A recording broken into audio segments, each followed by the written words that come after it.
Okay, I'm gonna be honest, but so far, basically everything in this update was pretty disappointing, including the F-47 being extremely overpriced, but also the new Tycoon class submarine not being very good for its price. Well, the question is, can the J-50 actually save this update? We're gonna be finding that out in today's video, and I have to say, this plane is actually pretty good and very interesting in its own way. So before we actually start the damage test, let's walk you through its base stats. So it's going to be having a health of 1000 and a speed of 305. Now when you max it out, it's going to be having a health of 1300, and then with this it's going to be having a speed of 396, a part requirement of 9 parts. This is definitely pretty good base statistics, much better than the F-47. But by the way, before we start this video, make sure to join my Discord server. I am currently doing lots of giveaways, link in the description. So firstly, I'd like to actually walk you guys through this vehicle's air-to-air missiles, because it might look like they're going to be extremely weak since there's only 2 of them. However, this thing does have a rapid reload. So firstly, around 2 of these missiles will roughly be able to get the frogfoot at to around half health. However, as you guys can already see, this thing is literally able to reload after around 6 seconds, which is actually pretty insane, to be honest.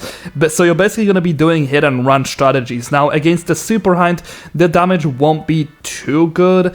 I guess you'll be able to kill it in roughly around 4 to 5 missiles on average, but keep in mind that most other helicopters in this game also have incredibly low health, so this thing will definitely be really good at taking down planes and helis if you do manage to play it correctly. Now in terms of the anti-ground missiles, they're also going to be pretty decent, but they're not going to be anything strong. They'll be able to get the Boxer extremely low after shooting it with exactly 6 missiles, and the same results can also be seen against the Abrams X. However, the reason why these missiles damage might not seem that high is because all of the planes in War Tycoon have been heavily nerfed, so this is basically like the new standard. You're probably not going to be able to kill tanks with 6 missiles anymore. And now lastly, what we have here is going to be the glide bombs, and I unfortunately have to say the damage per hit will be around 20% when you actually land it.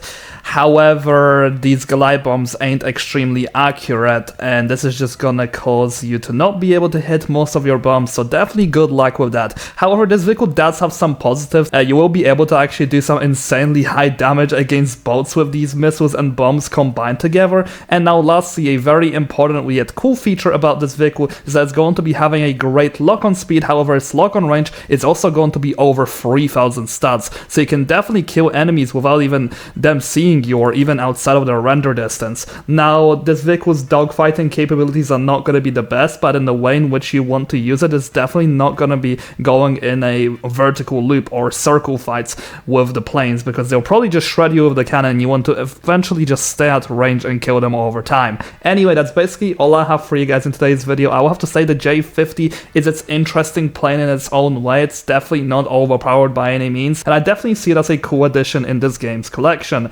Anyway, I'll see you guys in the next video. Have a great rest of your day, and thank you so much to all my channel members.